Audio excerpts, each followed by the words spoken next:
Hello, നിങ്ങൾ കാത്തിരിക്കുന്നതും അല്ലാത്തതുമായ സിനിമകളുടെ OTT ലിസ്റ്റ് അപ്ഡേറ്റുമായിട്ടാണ് ഇന്നത്തെ വീഡിയോ. അപ്പോൾ ഇൻട്രോ ലാഗ് അടുപ്പിച്ച് കൊല്ലുന്നില്ല, നേരെ വീഡിയോയിലേക്ക് കടക്കാം.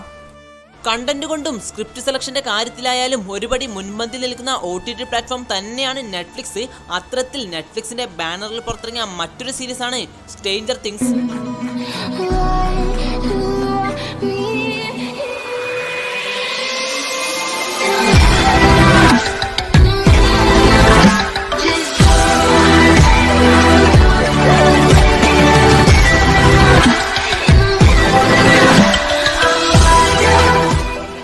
പ്രായഭേദമന്യേ വലിയൊരു ഫാൻ ബേസ് ഉള്ള ഈ ഒരു സീരീസിന്റെ 5ാമത്തെ സീസണിലെ 4 എപ്പിസോഡുകൾ, അതായത് വോളിയം 1 ഇക്കഴിഞ്ഞുപോയ നവംബർ 26-നായിരുന്നു റിലീസ് ചെയ്തിട്ടുണ്ടായിരുന്നത്. ഇപ്പോൾ സീരീസിന്റെ സെക്കൻഡ് വോളിയത്തിലെ 3 എപ്പിസോഡുകൾ, അതായത് സീരീസിലെ 5, 6, 7 എപ്പിസോഡുകൾ ഇപ്പോൾ നെറ്റ്ഫ്ലിക്സ് വഴി തമിഴ്, തെലുങ്ക്, ഹിന്ദി, ഇംഗ്ലീഷ് എന്നിങ്ങനെ 4ഓളം ഭാഷകളിൽ ഈ ഒരു സീരീസ് സ്ട്രീമിംഗ് ആരംഭിച്ചിട്ടുണ്ട്. അപ്പോൾ സീരീസ് പ്രേമികൾ പോയി കണ്ടോളൂ. പൊക്കോ. SS രാജമൗലിയുടെ സംവിധാനത്തിൽ പ്രഭാസ് നായകനായി എത്തി പ്രഭാസിന്റെയും അതുപോലെ ഇന്ത്യൻ സിനിമയുടെയും തലവര മാറ്റിയ സിനിമയാണ് ബാഹുബലി.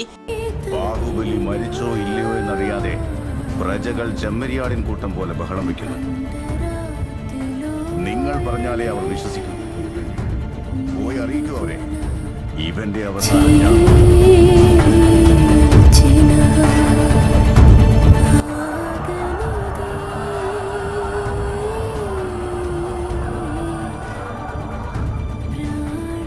അമരേന്ദ്ര ബാഹുബലി മരണപ്പെട്ടു.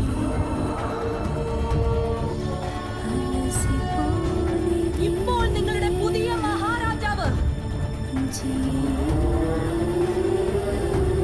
Mahendra Baahubali.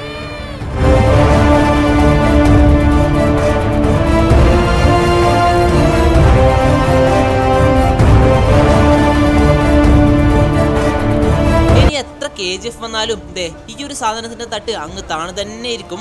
But KGF is A nice movie, അത് വേറെ കാര്യം. അപ്പോൾ നമ്മൾ പറഞ്ഞു വന്നത് 2 പാർട്ടുകളിലായി പുറത്തു വന്ന ഈ ഒരു രാജമൗലി മാജിക്ക് ഒരൊറ്റ പാർട്ടാക്കി ബാഹുബലി ദ എപ്പിക് എന്ന പേരിൽ ഇക്കഴിഞ്ഞു പോയ ഒക്ടോബറിലായിരുന്നു സിനിമ റിലീസ് ചെയ്തിട്ടുണ്ടായിരുന്നത്. ഇപ്പോഴത്തെ ക്രിസ്മസ് പ്രമാണിച്ച് ഈ ഒരു സിനിമയുടെ ഡിജിറ്റൽ അല്ലെങ്കിൽ OTT റിലീസ് നെറ്റ്ഫ്ലിക്സ് വഴി ഇപ്പോഴത്തെ റിലീസ് ആരംഭിച്ചിട്ടുണ്ട്.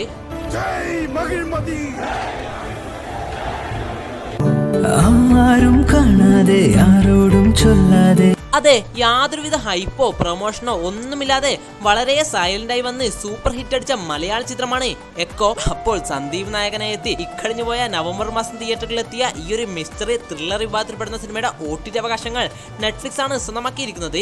ഏതായാലും ഈ ഒരു സിനിമ ഈ മാസം അവസാനം, അതായത് കൃത്യമായി പറയുകയാണെങ്കിൽ ഡിസംബർ 31-ാം തീയതി ബുധനാഴ്ച സിനിമ നെറ്റ്ഫ്ലിക്സ് വഴി OTT ചെയ്യുമെന്ന് ഒഫീഷ്യൽ ന്യൂസ് പുറത്തുവിട്ടിട്ടുണ്ട്. അപ്പോൾ കാത്തിരിക്കാം ചിത്രത്തിനായി. കാത്തിരിപ്പിന്റെ ഒരു പേരില്ലേ, അതൊരു സുഖ. ഏതോ ഒരു മനുവിന്റെ സംവിധാനത്തിൽ മലയാളത്തിനൊരുങ്ങിയ ഒരു ക്രിസ്മസ് സ്പെഷ്യൽ 18+ സീരീസ് ആണ് സാന്റ. കംപ്ലീറ്റ് അഡൾട്ട് വിഭാഗത്തിൽപ്പെടുന്ന ഈ ഒരു മലയാളം സീരീസ് ഫ്രൈഡേ മൂവീസ് വഴി ഏതാണ്ട് 40 മിനിറ്റിനടുത്ത് ഡ്യൂറേഷൻ വരുന്ന ഫയല് മലയാള ഭാഷയിൽ മാത്രം ഇപ്പോൾ മുതൽ സ്ട്രീമിംഗ് ആരംഭിച്ചിട്ടുണ്ട്. ക്രിസ്റ്റോ ടോമിയുടെ സംവിധാനത്തിൽ പാർവതി, ഉർവശി എന്നിവർ പ്രധാന റോളിലെത്തിയ മലയാള ചിത്രമാണ് ഉള്ളൊടുക്ക്. സത്യം പറയാലോ, ഞാൻ ഈ ഒരു സിനിമ കണ്ടിട്ടില്ല, അതുകൊണ്ട് തന്നെ എനിക്ക് ഇതിനെക്കുറിച്ച് അധികമായി ഒന്നും അറിയത്തില്ല. അതുകൊണ്ട് വെറുതെ കൊണഹോണ പറയുന്നില്ല. അപ്പോൾ ഇക്കഴിഞ്ഞു പോയ ഓഗസ്റ്റ് മാസം ആമസോൺ വഴി റിലീസ് ചെയ്ത ഈ ഒരു സിനിമ ഇപ്പോൾ നെറ്റ്ഫ്ലിക്സിൽ കൂടി OTT റിലീസ് ആരംഭിച്ചിട്ടുണ്ട്. കൂടാതെ ഇത് മാത്രമല്ല, ആമസോൺ വഴി തന്നെ റിലീസ് ചെയ്ത മറ്റൊരു ചിത്രമാണ് റോഷൻ ആൻഡ്രോസിന്റെ പാരഡൈസ് എന്ന ചിത്രവും. അപ്പോൾ ഈ ഒരു സിനിമയും നെറ്റ്ഫ്ലിക്സിൽ കൂടി മലയാള ഭാഷയിൽ മാത്രം റിലീസ് ചെയ്തിട്ടുണ്ട്. കൂടാതെ ഇന്നും ഈ അടുത്തുമായി OTT റിലീസ് ആരംഭിച്ച സിനിമകൾ ഏതൊക്കെയെന്ന് വളരെ പെട്ടെന്ന് നോക്കാം. ഒന്നാമത്തേത് കീർത്തി സുരേഷ് നായികയായി എത്തിയ റിവോൾവർ റീറ്റ എന്ന ചിത്രം മലയാളം ഉൾപ്പെടെയുള്ള ഭാഷകളിൽ നെറ്റ്ഫ്ലിക്സിലൂടെ സ്ട്രീമിംഗ് ആരംഭിച്ചിട്ടുണ്ട്. രണ്ടാമത്തേത് മിഡിൽ ക്ലാസ് എന്നൊരു തമിഴ് ചിത്രം C5-ലൂടെ OTT റിലീസ് ആരംഭിച്ചിട്ടുണ്ട്. മൂന്നാമത്തേത് ഐ ആം ഗോഡ് എന്ന ഏതോ ഒരു ചിത്രം സൺനെക്സിലൂടെ OTT റിലീസ് ആരംഭിച്ചിട്ടുണ്ട്. അപ്പോൾ മറ്റൊരു വീഡിയോയുമായി കാണുന്നതുവരെ എല്ലാവർക്കും ടാറ്റാ.